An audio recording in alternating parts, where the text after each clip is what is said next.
आज 2077 साल माघ 27 गते मंगलबार, इस्वी सम्वत 9 फेब्रुअरी सन् 2021। काठमाडौँमा रेडियो एनआरएन 99.1, देशभर विभिन्न एफएम र संसारभर रेडियो nrn.com मार्फत प्रसारण भइरहेको नेपाली रेडियो नेटवर्कको नेपाली खबरमा सरोज कोइराला र सपना सिंहको नमस्कार।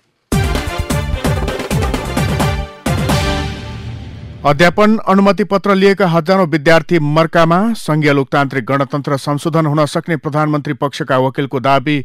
सीमानामा सशस्त्र प्रहरीको डेडिकेटेड फोर्स बनाउन प्रस्ताव। निर्मलादेखि भागीरथीसम्म 3300 भन्दा बढी बालिका बलात्कृत। वैदेशिक रोजगारीमा जानेहरू घटे पनि रेमिट्यान्स वृद्धि लगायतका खबर आजका पत्रपत्रिकाको अघिल्लो पृष्ठमा छापिएका छन्। गोरखापत्रमा छापिएको 500 छोरी बुहारीलाई छात्रवृत्ति शीर्षकको खबरलाई हामीले आजको खास खबर बनाएका छौं। बागमती प्रदेश सरकारले छोरी बुहारीलाई उच्च शिक्षाप्रति आकर्षित गर्न छोरी बुहारी उच्च शिक्षा अध्ययन छात्रवृत्ति प्रदान गर्ने भएको छ। प्रदेशभित्रका सामुदायिक क्याम्पसमा स्नातक तथा स्नाकोत्तर तहमा प्रथम वर्ष प्रथम सेमेस्टरमा अध्ययनरत छोरी बुहारीलाई प्रदेश सरकारले चालू आर्थिक वर्ष 2077-78 मा छात्रवृत्ति प्रदान गर्ने भएको हो।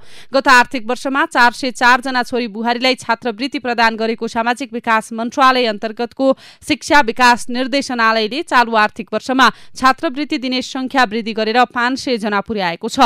गत आर्थिक वर्षमा सुरुमा 400 जना छोरी बुहारीलाई छात्रवृत्ति प्रदान गर्ने गरी कार्यक्रम तय गरिएको थियो। शिक्षा विकास निर्देशनालयका निर्देशक चन्द्र प्रसाद लुइटेलले बागमती प्रदेशभित्र स्थायी बसोबास भएका वा विवाह गरी उक्त प्रदेशभित्र आएर सामुदायिक क्याम्पसमा अध्ययनरत छात्रालाई छात्रवृत्ति प्रदान गर्ने व्यवस्था रहेको जानकारी दिनुभएको छ।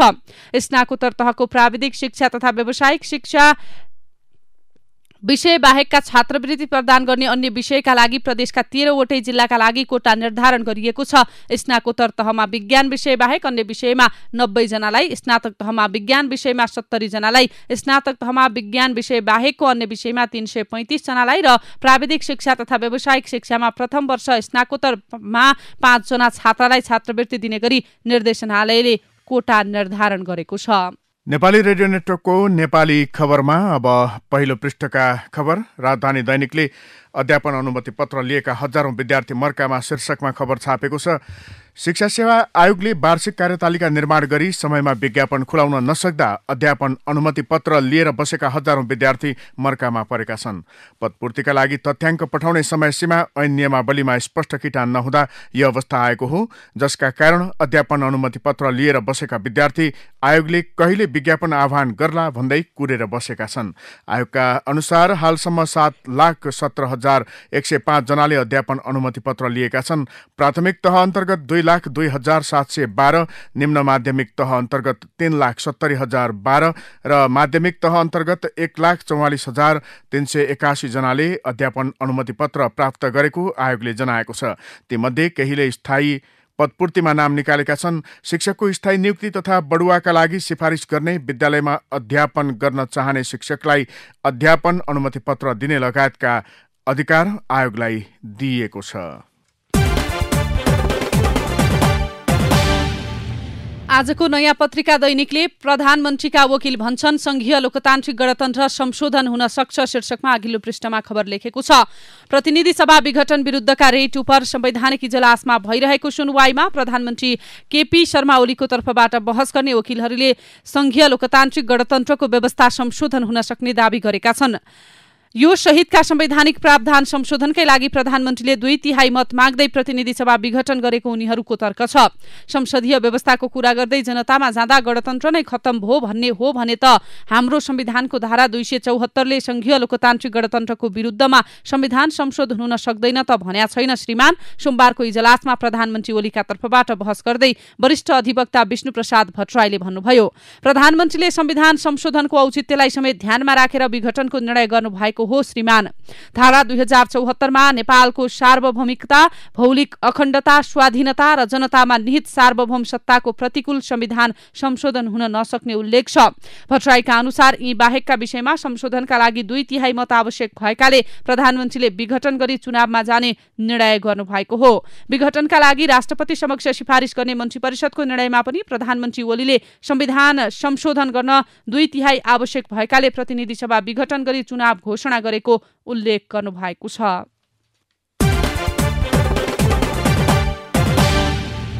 गृह मन्त्रालयले सीमा सुरक्षा तथा व्यवस्थापनका लागि सशस्त्र प्रहरी बल एपीएफलाई नै डेडिकेटेड फोर्सका रूपमा विकास गर्नुपर्ने प्रस्ताव अघि सारेको छ। गृहले सीमा क्षेत्रका नागरिकका लागि सहुलियत, राहत र विकास कार्यक्रम बन्ने क्रममा रहेको पनि जनाएको छ। राष्ट्रिय सुरक्षा परिषद सचिवालयले आयोजना गरेको नेपालको अन्तर्राष्ट्रिय सीमा सुरक्षा तथा व्यवस्थापनमा सम्बद्ध निकायबीच समन्वयका क्षेत्रहरू विषयक कार्यक्रममा गृहमन्त्री रामबहादुर थापा, गृह सचिव महेश्वर नेउपाने र सशस्त्र प्रहरी महानिरीक्षक शैलेन्द्र खनालले सीमा सुरक्षामा सशस्त्र प्रहरीलाई नै थप साधन स्रोत र प्रविधि मैत्री बनाएर खटाउनु पर्ने बताएका हुन्। यसका लागि मन्त्रालयले आवश्यक गृह कार्य गरिरहेको मन्त्री थापाले स्पष्ट पारे। सेनाले भने सीमा क्षेत्रबाट आतंकवादी गतिविधि र घुसपैठको जोखिम रहेकाले त्यसलाई सामना गर्न आफ्नो नेतृत्वदायी भूमिका रहने गरी एकीकृत संयन्त्र बनाउन प्रस्ताव गरेको छ। सरकारले पनि 2 वर्ष यता सीमा सुरक्षा र व्यवस्थापनमा सेनाको भूमिकालाई बढाउने गरी योजना ल्याएको छ। सीमामा सशस्त्रको डेडिकेटेड फोर्स बनाउन प्रस्ताव शीर्षकमा कान्तिपुर दैनिकले यो खबर छापेको हो।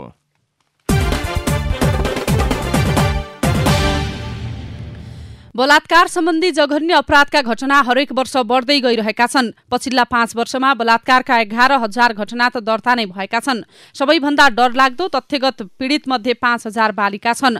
बलात्कार विरुद्ध संगठित सामाजिक आक्रोश व्यक्त भएको निर्मला पन्त प्रकरणपछि हो, तर अहिलेसम्म न उनको अपराधी भेटिएको छ न बलात्कारको अत्यासलाग्दो श्रृङ्खला रोकिएको छ। बरु साउन 2075 मा कञ्चनपुरकी निर्मला पन्तदेखि माघ 2077 मा बैतडीकी भागरथीसम्म आइपुग्दा देशमा 3,347 बालिका बलात्कृत भएका छन्। अपराध लुकाउन 17 जना पीडितको त हत्या नै गरिएको छ। निर्मलादेखि भागरथीसम्म 3,347 बालिका बलात्कृत, अपराध लुकाउन 17 को हत्या। बलात्कार विरुद्ध संगठित सामाजिक आक्रोश व्यक्त भएको निर्मला पन्त प्रकरणपछि हो, तर न अहिलेसम्म उनको अपराधी भेटिएको छ न बलात्कारको अत्यासलाग्दो श्रृङ्खला थामिएको छ शीर्षकमा आजको नयाँ पत्रिका दैनिकमा खबर छापिएको छ।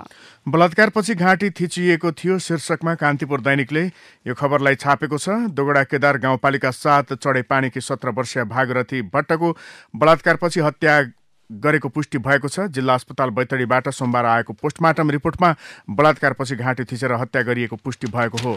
प्रहरीका अनुसार अस्पतालले दिएको पोस्टमार्टम रिपोर्टमा भागरथीको बलात्कारपछि विभत्स तरिकाले हत्या गरिएको, टाउको, खुट्टा, हातमा चोट लागेको, मुख र योनिबाट रगत बगेको उल्लेख छ। बैतडीका प्रहरी प्रमुख डीएसपी नारायण प्रसाद अधिकारीले भागरथीको बलात्कारपछि घाँटी थिचेर हत्या गरिएको पोस्टमार्टमबाट देखिएको बताए। घिसारेको र शरीरमा घाउ पनि देखिएको उनले बताए। यता यो खबरसँगै बिहारमा नेपाली किशोरीको बलात्कारपछि हत्या शीर्षकमा अर्को खबर छ। भारतको बिहार राज्यस्थित पश्चिम चम्पारण जिल्लामा नेपाली किशोरीको बलात्कारपछि हत्या भएको छ। प्रमाण लुकाउन उनको शव समेत जलाइएको घटना ढिलो गरी सार्वजनिक भएको हो। बर्दियाको बारबर्दिया नगरपालिका 3 की 12 वर्षीय सुमित्रा विकको 11 जनाले सामूहिक बलात्कारपछि हत्या गरेर जलाएको जानकारी पाएको जिल्ला प्रहरी प्रवक्ता डीएसपी हेमशाहीले बताए।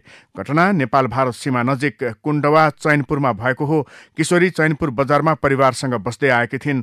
त्यहाँ उनका बाबु चौकीदारी गर्दै आएका थिए। किशोरीका भिनाजु नवल सिंह विकका अनुसार उक्त घटना 21 जनवरीको हो। चालू आर्थिक वर्ष 2077-78 को 6 महिनामा झण्डै 5 अर्ब रेमिट्यान्स नेपाल भित्रिएको छ। सो अवधिमा 4 खर्ब 95 अर्ब 31 करोड रुपियाँ रेमिट्यान्स भित्रिएको हो। नेपाल राष्ट्र बैंकले सोमबार सार्वजनिक गरेको मुलुकको वर्तमान आर्थिक तथा वित्तीय अवस्थामा उल्लेख भए अनुसार समीक्षा अवधिमा रेमिट्यान्स दर 11.1% बढेको छ। विश्व महामारीका रूपमा संसारभर फैलिएको कोरोना भाइरसको त्रास हुनु अघिको अवस्थाभन्दा अहिले नेपाल भित्रिने रेमिट्यान्स रकममा निकै सुधार देखिएको राष्ट्र बैंकले जनाएको छ।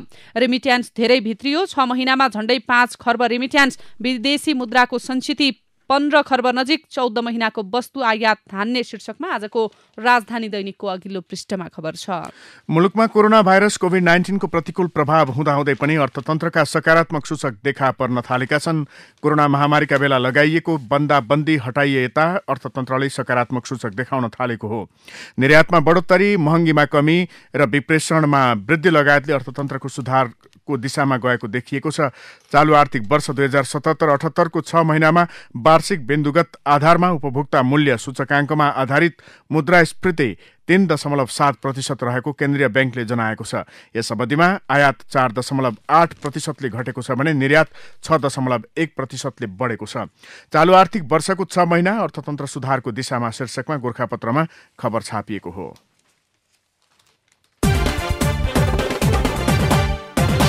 नेपाल कम्युनिस्ट पार्टी नेकपाको प्रचण्ड माधव समूहका अध्यक्ष पुष्पकमल दाहाल प्रचण्डले प्रधानमन्त्री केपी शर्मा ओली रक्षात्मक अवस्थामा पुगिसक्नु भएको दावी गर्नुभएको छ। एकीकृत अखिल नेपाल शिक्षक संगठनको सोमबारबाट काठमाडौँमा शुरू भएको प्रथम राष्ट्रिय परिषद बैठकलाई सम्बोधन गर्दै उहाँले प्रधानमन्त्री ओली रक्षात्मक अवस्थामा पुगिसक्नु भएको दावी गर्नुभएको हो। माघ 23 गते नारायण हिटी संग्रहालय अगाडि आफूले नेतृत्व गरेको नेकपाले आयोजना गरेको बृहत जनसभाबाट प्रधानमन्त्री ओली रक्षात्मक अवस्थामा पुग्नु भएको संकेत गरेको अध्यक्ष प्रचण्डको दावी छ।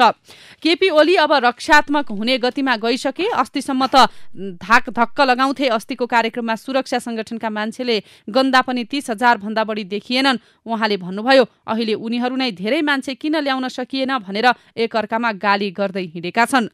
प्रचण्ड माधव समूहबाट ओली प्रति व्यङ्ग्यको वर्षा। रक्षात्मक अवस्थामा पुगिसकेको ओलीले अब जित्ने सम्भावना छैन। प्रचण्ड शीर्षकमा आजको हिमालय टाइम्सले अघिल्लो पृष्ठमा खबर छापेको छ।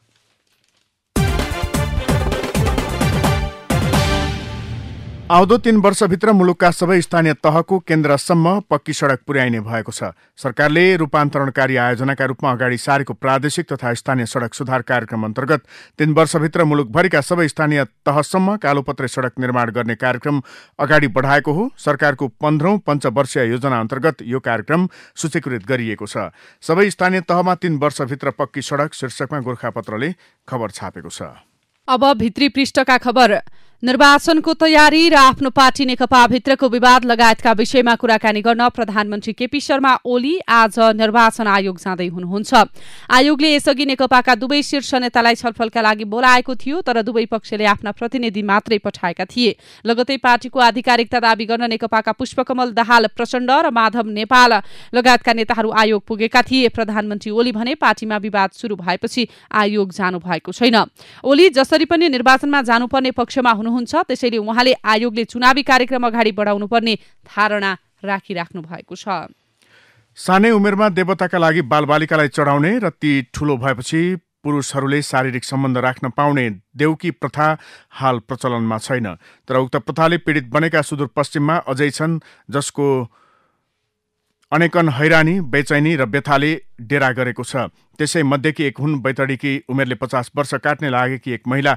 उनलाई कसरी बाँच्ने भन्ने चिन्ताले रात दिन पिरोलिरहन्छ। उनको भन्नु एउटा जीर्ण घर छ, जुन अलिकति गाउँलेको सहयोग र अलिकति सरसापटमा बनेको हो। घर बनाउँदा लागेको ऋण र त्यसको ब्याज कसरी तिर्ने भन्ने चिन्ताले उनलाई थप पिरोलिरहेको छ। 13 वर्षकी एक छोरीका साथमा बैतडीको पाटन 9 मा बसोबास गर्ने उनी जिल्लाकै दशरथचन्द नगरपालिका 2 देही माडौमा रहेको निगला सैनी भगवतीको मन्दिरमा चढाइएकी देवी हुन्। उनका 4 छोरी र 2 छोरा गरी 6 सन्तान छन्, तर उनको बिहे भएको होइन।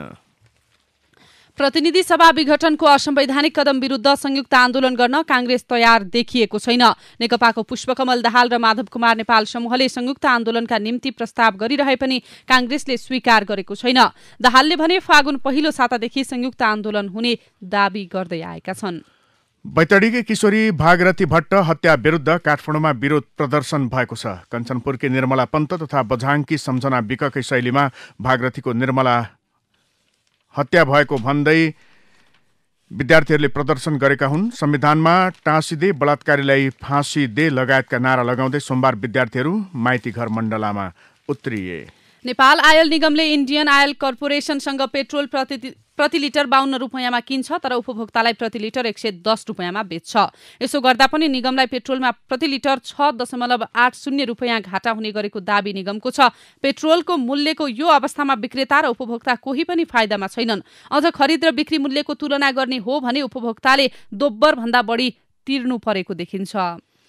भौतिक पूर्वाधार तथा यातायात मन्त्रालयले यात्रुवाहक सवारीको आयु 20 वर्ष लागू गरेसँगै करिब 7,500 सवारी विस्थापनमा परेका छन्। 2071 कार्तिक 1बाट पुराना यात्रुवाहक सवारीलाई यो नियम लागू भएपछि विस्थापन हुनेको संख्या बढ्दैछ।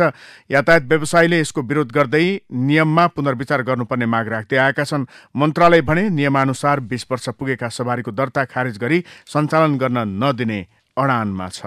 बंगलादेशबाट ल्याउने भनिएको युरिया मल नेपाल आइपुग्न अझै 2 साता लाग्ने देखिएको छ। दुबईको जेन ट्रेड ढुवानी कम्पनीले बंगलादेशबाट मल ढुवानी गर्ने ठेक्का पाएको छ। सो कम्पनीले मंगलबारबाट बंगलादेश केमिकल इन्डस्ट्रिज कर्पोरेसनसँग मल बुझ्ने काम सुरु गर्ने कृषि सामग्री कम्पनी लिमिटेडका प्रमुख नेत्र भण्डारीले जानकारी दिनुभयो। कोरोनाका कारण विश्वव्यापी रूपमा विदेशी लगानी प्रभावित भइरहेका बेला नेपालमा पनि त्यसको असर देखिएको छ। चालु आर्थिक वर्षका 6 महिना मध्ये 5 महिनामा लगातार प्रत्यक्ष विदेशी लगानी एफडीआई घटेपछि यसलाई कोरोनाको प्रभावका रूपमा हेरिएको छ।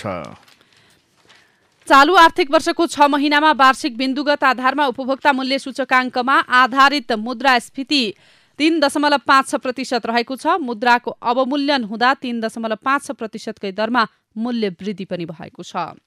दार्चुलाको मालिका अर्जुन गाउँपालिकाले पालिकाका सबै वडाका केन्द्रसम्म सडक सञ्जाल विस्तार गर्ने भनेर आर्थिक वर्ष 2074-75 को अन्त्यतिर 1 करोड 16 लाख रुपैयाँमा एक्जाभेटर मेसिन खरिद गरेको थियो। सो एक्जाभेटर सञ्चालन गर्न गाउँपालिकाले चालक र सहचालक गरेर 2 जना कर्मचारीलाई नियुक्त पनि दिएको छ। तर 2 वर्ष यता गाउँपालिकाको केन्द्र रहेको वडा नम्बर 8 पापनामा एक्जाभेटर अलपत्र छाडिएको छ। अब शेयर बजार नेप्से परिसूचकले अघिल्लो रेकर्ड तोडेसँगै थप उचाइ छोएर दिनदिनै नयाँ रेकर्ड बनाइरहेको छ। हिजो नेप्से 37.48 अङ्कले बढेर 2561 बिन्दुमा आइपुगेको छ। कारोबार रकममा समेत दिनदिनै नयाँ रेकर्ड बनिरहेको छ। आइतबार एकै दिन 10 अर्ब 44 करोड रुपियाँको कारोबार भएको बजारमा हिजो भने 10 अर्ब 61 करोड रुपियाँको कारोबार भएको छ। अब विदेशको खबर। म्यानमारमा जननिर्वाचित सरकारलाई अपदस्थ गरी सेनाले सत्ता हत्याएको विरोधमा गरिएका प्रदर्शनमा प्रहरीले दमन थालेको छ। राजधानी नेइपिडमा सोमबार गरिएको प्रदर्शनका सहभागीमाथि प्रहरीले पानीका फोहरा हानेको छ। प्रदर्शनकारीलाई कुनै चेतावनी नदिकनै पानीको फोहरा प्रयोग गरिएको प्रत्यक्षदर्शीहरूले जनाएका छन्। त्यसक्रममा केही प्रदर्शनकारी घाइते पनि भएका छन्। अब खेल र खेलाडीका खबर। राष्ट्रिय लिगमा अपराजित रहेको एकमात्र टोली विभागीय नेपाल एपीएफ क्लबले उपाधि यात्रालाई थप बलियो बनाउँदा सोमबार लिगको 7औं खेलमा तुलनात्मक रूपमा कमजोर प्रतिद्वन्दी चौदण्डीगढी नगरपालिका उदयपुरमाथि 14-0 को फराकिलो जित निकालेको छ। जाली लिगमा एपीएफको यो 7 खेलमा लगातार 7औं जित हो। एपीएफले 1 गोल पनि खाएको छैन। एपीएफको जितमा सावित्रा भण्डारी साम्बाले 8 गोल गर्दा अनिता केसी र कप्तान अनिता बस्नेतले समान 2 गोल गरिन्। अब कला र साहित्यका खबर। आरके इन्टरटेनमेन्टले आफ्नो 20औं वार्षिक उत्सवको अवसरमा नायिका करिश्मा मानन्दरलाई महानायिकाको पदवी दिएको छ। स्मरण रहोस्, 1 दशक अघि आरके इन्टरटेनमेन्ट समूहले नायक राजेश हमाललाई महानायक घोषणा गरेको थियो।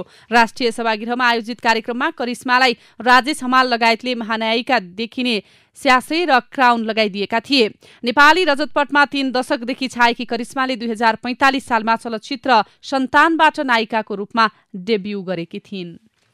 गीतकार सुनिल कोइरालाले गीती संग्रह सुनिल प्रकाशित गरेका छन्। संग्रह स्कुल अफ लिडर्स प्रालीबाट प्रकाशित भएको हो। यस संग्रहमा मेरो देश, मृत्युदण्ड, स्वदेश याद आयो, शहीद, अखण्ड राष्ट्र, वन नेपाली लगायत 124 वटा देशभक्ति तथा माया प्रेमसँग सम्बन्धित गीतहरू संग्रहित छन्।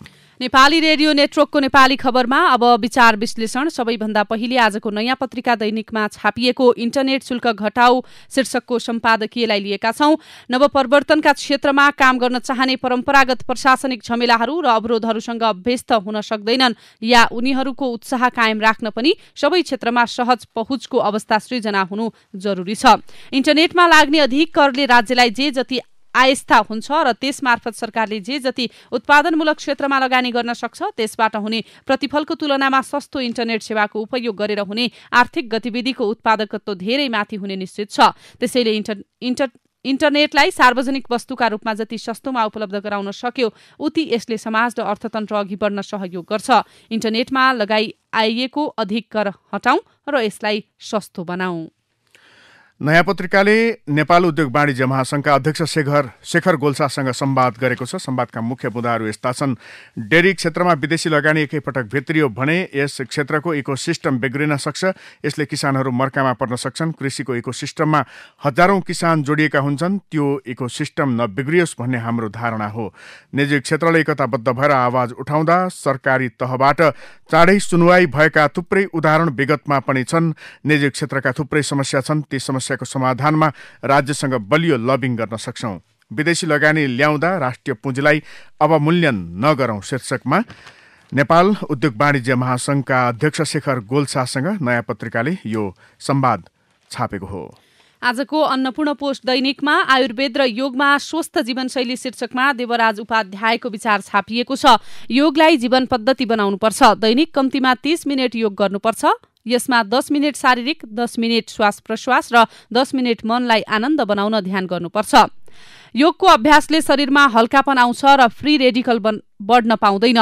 योगले सम्पूर्ण अंग प्रत्यंग तथा कोषलाई समेत प्राणवान र स्वस्थ बनाउँछ। योग अभ्यासका विधिबारे राम्रो जानकारी राख्यो भने एक्लै गर्न कुनै कठिनाई हुँदैन। योग अभ्यासले मन र इन्द्रिय नियन्त्रण गर्न सहयोग पुर्याउँछ। योग अभ्यास गर्दा श्वास प्रश्वासको गहिरो प्रभाव र प्रयोग हुन्छ। यसबाट पर्याप्त अक्सिजन ग्रहण गर्ने क्षमताको विकास पनि हुन्छ। योगले शरीरमा रक्त सञ्चार प्रणालीलाई व्यवस्थित गर्छ। मुटु र रगतका नली सफा गर्ने काम पनि गर्छ। योगमा शरीरलाई खुम्च्याउने, तन्काउने र स्थिर गर्ने अभ्यास हुन्छ। योगमा रोग प्रतिरोधात्मक क्षमता विकास गर्ने तथा विजातीय द्रव्य निष्कासन गरी शरीरलाई रोगमुक्त बनाउने प्रक्रिया पनि हुन्छ। शारीरिक रूपमा स्वस्थ, मानसिक तवरले शान्त र आध्यात्मिक रूपमा उच्च चेतनायुक्त भएर जिउने कलालाई योग भनिन्छ। हस्त अहिलेको नेपाली खबर यति नै। नेपाली रेडियो नेटवर्कमा यसपछि पत्रकार ऋषि धमलाको साथमा नेपाली बहस सुन्न सक्नुहुनेछ। नेपाली रेडियो नेटवर्क सुन्दै गर्नुहोला।